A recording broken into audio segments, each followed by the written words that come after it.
दिल्ली की सड़कों पे किसान के ऊपर पानी की बौछार की जा रही है, डंडे चलाए जा रहे हैं, के ऊपर लाठियां और आंसू गैस के गोले छोड़े जा रहे हैं। अब आप मुझे बताइए कि गांधी जी होते तो क्या कर रहे होते? गांधी जी होते तो उस प्रोटेस्ट में डंडा लेकर के अगली कतार में उस प्रोटेस्ट के साथ चल रहे होते। जिस विचारधारा की बंदूक की गोली से गांधी की हत्या की गई, उस विचारधारा की बंदूक के निशाने पे आज इस देश का जमहूरियत है, इस देश का डेमोक्रेसी है। इस बात को हमको समझना चाहिए। उसी विचारधारा की बंदूक की गोली से गौरी लंकेश की हत्या की गई, उसी विचारधारा की बंदूक की गोली से कुलवर्गी पानसारे और डॉक्टर दाभोलकर की हत्या की गई है। जब गांधी जी चंपारण गए थे किसानों के आंदोलन में शामिल होने के लिए, तो उन्होंने देखा कि मीटिंग में महिलाएं नहीं आई हैं। कस्तूरबा को उन्होंने भेजा। अब कस्तूरबा की बात आई तो मैं याद करा देता हूं। जो लोग पत्नियां छोड़ करके भाग जाते हैं वो गांधी के मूर्ति पे माला चढ़ाते हैं। गांधी जी तो कस्तूरबा को छोड़ करके नहीं भागे थे, साथ में लेकर के घूमते थे और गांधी महान भी हुए। तो ये कोई कह दे कि पत्नी को जब तक नहीं छोड़िएगा तब तक महान नहीं होइएगा, इस विचार को आप समझ लीजिए। कस्तूरबा को उन्होंने कहा कि पता करो कि महिलाएं मीटिंग में क्यों नहीं आई हैं। कस्तूरबा जब गई तो पता चला कि लोगों की इतनी हैसियत नहीं है कि 4 साड़ी खरीद सकें। तो महिलाओं ने कहा कि हमारे घर में एक ही ऐसी साड़ी है जिसको पहन करके बाहर जा सकते हैं और हम 4 औरतें हैं, तो हमने तय किया कि कोई एक क्यों जाए, तो हम चारों नहीं गए। इसको कहते हैं यूनिटी। हम चारों नहीं गए। यह बात वो गांधी को आकर के बताए और गांधी ने तय किया कि हम कभी भी सूट बूट पहन करके जनता के बीच में नहीं जाएंगे। और आज क्या है कि जिनके पास सूट बूट नहीं था वो सरकार में इसीलिए आए हैं ताकि वो मोदी मोदी लिखा हुआ सूट पहन सके। इस फर्क को आप समझिए। हर पीला चीज जो है सोना नहीं होता है और हर गुजराती गांधी नहीं होता है। इस बात को आपको समझना चाहिए। और ये जो हकीकत है, आप विचार करके देखें कि आज के हमारे नेता कैसे हैं, कैसे वो गांधी के ऊपर फूल डालते हैं। गांधी अगर माने आप पुनर्जन्म और आत्मा में भरोसा करते हैं, अगर आप जो है GTV बहुत देखे हैं, तो सोचिए, इमेजिन कीजिए अगर गांधी की आत्मा होगी उस मूर्ति में तो क्या कह रही होगी? भाई वैष्णव जनते तेने कहिए पीड़ पड़ाई जाने रही, कहाँ लेकर के आ गए हो? हम देश के लिए सूट खोल दिए और तुम देश के लिए सूट पहन लिए। ये विचार तो समझ में नहीं आता है। और किसान के लिए लड़ते थे, वो किसानों के लिए संघर्ष करते थे। आज जो रूरल इकोनॉमी की हालत की गई है, आज ही के दिन, ये कोई इत्तेफाक नहीं है, इस देश में 12,000 किसान एक साल में आत्महत्या करते हैं। और उन किसानों को जो बीमा देने वाली कंपनी है, बीमा किसी को नहीं मिलता है, कंपनी को 10,000 करोड़ का मुनाफा होता है। मोदी जी के दोस्त हैं, 10,000 करोड़ का। और जिस तरीके से रूरल इकोनॉमी डिस्ट्रॉय किया गया है, उसका नतीजा यह है कि जब आप हैदराबाद की सड़कों पर निकलेंगे तो आप सोचते हैं पता नहीं कब ऑफिस पहुंचेंगे। जब गांव बर्बाद हो जाएंगे, गांव नहीं होंगे, तो शहर सुंदर हो जाएगा। ये समझ में ही नहीं आता है। गांधी जी के ऊपर बस 2 तारीख को माला चढ़ा दो और बाकी गांधी के विचार जाएं भाड़ में। गांधी ने जो रूरल इकोनॉमी को स्ट्रेंथन करने की बात कही थी वो जाए भाड़ में। आज गांधी होते जो जिस तरीके से अंग्रेजों के खिलाफ वो नील आंदोलन को, नील की जो खेती होती थी, नील सत्याग्रह जो हुआ था, उसको लीड कर रहे थे। आज जो किसानों की आत्महत्या हो रही है उसके खिलाफ भी गांधी अगली कतार में खड़ा होकर के संघर्ष कर रहे होते। ये बात हमको समझना चाहिए। किसान मर रहे हैं और उसको बीमा देने वाली कंपनी को मुनाफा पे मुनाफा होता जा रहा है। और प्रधानमंत्री कह रहे हैं कि किसानों की आय को हम दोगुना कर देंगे। कैसे कर देंगे?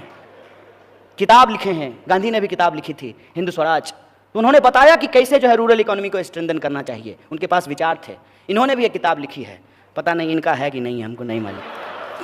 वो किताब में कहते हैं कि कचरा उठाने में आध्यात्मिक सुख मिलता है। अगर आध्यात्मिक सुख मिलता है तो सारे मंत्री को सुबह उठ करके मंदिर जाने के बजाय गटर में डुबकी लगाना चाहिए। ये क्या है? ये है झूठ। इसको कहते हैं झूठ। खुलेआम झूठ बोलिए। देश की इकोनॉमी बर्बाद हो जाए, रूरल इकोनॉमी बर्बाद हो जाए और आप कहिए कि हम स्मार्ट सिटी बनाएंगे। अब सिटी स्मार्ट कैसे होता है हमको समझ में आज तक नहीं आया है। हम तो इंसान ही स्मार्ट होता है, ये आज तक नहीं समझ में आया कि स्मार्ट इंसान किसको कहते हैं। और यह जो स्मार्टनेस है, यह स्मार्टनेस टीवी पे बिकता है, झूठ बिकता है। जो दिखता है सो बिकता है, झूठ दिखता है और झूठ बिकता है। स्मार्ट बनाने के लिए क्या होता है? फेयर एंड लवली लगाइए, स्मार्ट हो जाइएगा।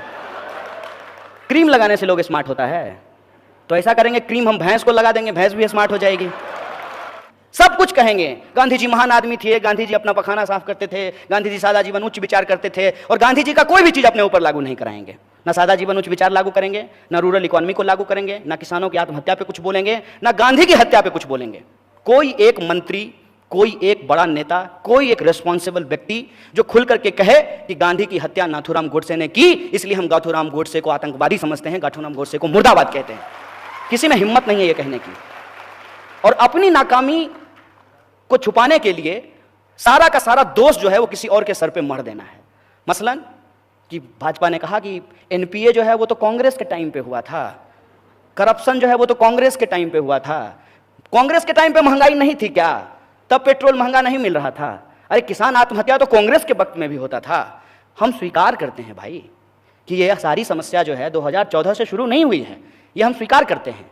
लेकिन अगर ये आप कह दें कि तू चोर मैं चोर इसलिए चोरी बहुत अच्छा है, ये तो हम मानने के लिए तैयार नहीं है। ये तो जवाब नहीं होता है। तू चोर मैं चोर इसलिए चोरी मुद्दा नहीं है, इसको हम कैसे मान लें? इस देश के नौजवान कैसे मान लें? ये सवाल मैं आपके सामने रख रहा हूं। एनपीए था, करप्शन था, इन जो समस्याएं हैं, इस समस्या से ही निजात के लिए लोगों ने आपको प्रधानमंत्री बनाया, नया सरकार चुन करके लाया। नहीं तो वही लोग कंटिन्यू कर रहे होते, क्या दिक्कत है? अरे कम से कम इतिहास तो झूठ नहीं बोलते ना मनमोहन सिंह, पढ़े लिखे व्यक्ति हैं।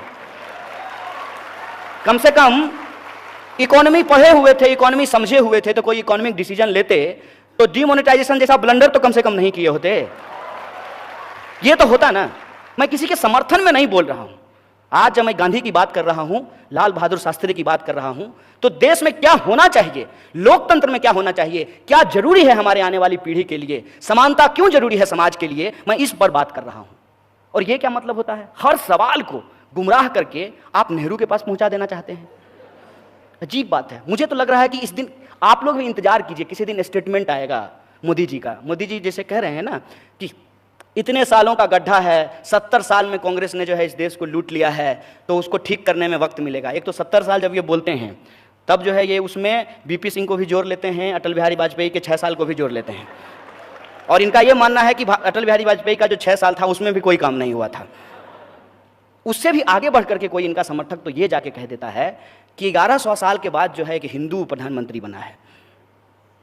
इस पे विचार कीजिए कि गांधी क्या कहते थे। गांधी कहते थे कि ईश्वर अल्लाह तेरे नाम सबको सन्मति दे भगवान। आज देश का जो प्रधानमंत्री है वो कब्रिस्तान और शमशान की बात कर रहा है। आप हिंदुस्तान की बात कीजिए, आप कब्रिस्तान और शमशान की बात क्यों कर रहे हैं? आपको हिंदुस्तान की बात करने के लिए इस देश का प्रधानमंत्री बनाया गया है, लेकिन आप हिंदुस्तान की बात नहीं करेंगे। ये जो सिचुएशन है, इस सिचुएशन में हमको ये विचार करना पड़ेगा कि हम किस तरीके से देश का निर्माण करेंगे। और देश का निर्माण करने के संबंध में एक इंपॉर्टेंट बात मैं आपको बता दूं, इस देश का जो डेमोक्रेटिक प्रोसीजर है उस प्रोसीजर पे हमको स्टिक होना पड़ेगा। क्या है प्रोसीजर? प्रोसीजर ये है कि पिछली सरकार की जो गलतियां थी उन गलतियों से जनता नाखुश थी और जनता ने पार्लियामेंट्री डेमोक्रेसी में नए लोगों को अपना मत दिया और नए लोगों की सरकार बनी। अब नए लोगों की जब सरकार बनी, वो भी यदि गलती कर रहे हैं, वो भी जो वादा किया वो यदि पूरा नहीं कर रहे हैं, तो उनको भी सत्ता से जाना चाहिए। यही लोकतंत्र है, यही पार्लियामेंट्री डेमोक्रेसी है। ये हमको दिमाग में डालना चाहिए। और ये बात हमारे दिमाग में ना आए, इस दिशा में हम सोच ना पाएं, इसीलिए ये जो आप कहते हैं ना, सच का तो छोड़ दीजिए, झूठ जो है वो इस कदर हमारे दिमाग में घुसाया जा रहा है कि हम सच के इर्द गिर्द भी नहीं पहुंच पाते हैं। और वो क्या है? साफ साफ कहते हैं कि एनपीए कांग्रेस के वक्त में इतना लाख करोड़ हो गया था। होगा, लेकिन आपसे तो हिसाब हम तब का पूछेंगे ना जब आप अप्रैल 2014 से लेकर के अप्रैल 2018 के बीच में 3,16,000 करोड़ रुपया जो है लोन का, कॉर्पोरेट लोन का माफ़ कर दिए हैं वित्त मंत्री रहते हुए। ये सवाल तो हम आपसे पूछेंगे ना कि ये सवाल जो है हम पूछने के लिए इंदिरा गांधी से जाएं, ये सवाल पूछने के लिए हम नेहरू से के पास जाएं? ये प्रश्न है। और ये सवाल जब आप पूछेंगे तो साफ साफ आपको कह दिया जाएगा कि कांग्रेस ने जो गलती की है उसकी वजह से आज जो भी समस्या है वो देश जूझ रहा है। तो कल को अपनी नाकामी छुपाने के लिए प्रधानमंत्री कह देंगे कि पिछले 5 साल में हम कुछ इसलिए नहीं कर पाए क्योंकि हम कांग्रेस के वक्त में पैदा हुए थे। इस बहानेबाजी का क्या मतलब है? और हम एक आइडियोलॉजिकल प्रश्न आपसे पूछ रहे हैं, लोकतंत्र के हवाले से ये सवाल हम आपसे पूछ रहे हैं कि लोकतंत्र को कैसे चलना चाहिए, लोकतंत्र में क्या जरूरी है। और लोकतंत्र में जो हमने पढ़ा है, माने हम डिग्री भी दिखाने के लिए तैयार हैं, हमारा डिग्री देख लीजिए। हमने जो पढ़ा है, हमने ये पढ़ा है कि लोकतंत्र में लोग सबसे इंपॉर्टेंट होते हैं। और आज लोग के सवाल को अलग अलग तरीके से गुमराह किया जा रहा है। बुनियादी सवाल क्या है? बुनियादी सवाल यह है कि देश के भीतर शिक्षा में बजट कटौती क्यों की जा रही है। यदि इस देश के गरीब लोग नहीं पढ़ेंगे, इस देश के आम आवाम नहीं पढ़ेंगे, इस देश में महिलाओं को शिक्षा नहीं मिलेगी, तो देश आगे कैसे बढ़ेगा? सबसे बुनियादी चीज़ है शिक्षा। शिक्षा में लगातार बजट कट किया जा रहा है। जो किसान हैं जो सबके लिए अनाज पैदा करते हैं, सबका पेट भरते हैं। प्रधानमंत्री जी के लिए भी मशरूम वही उगाते हैं, किसान ही उगाते हैं।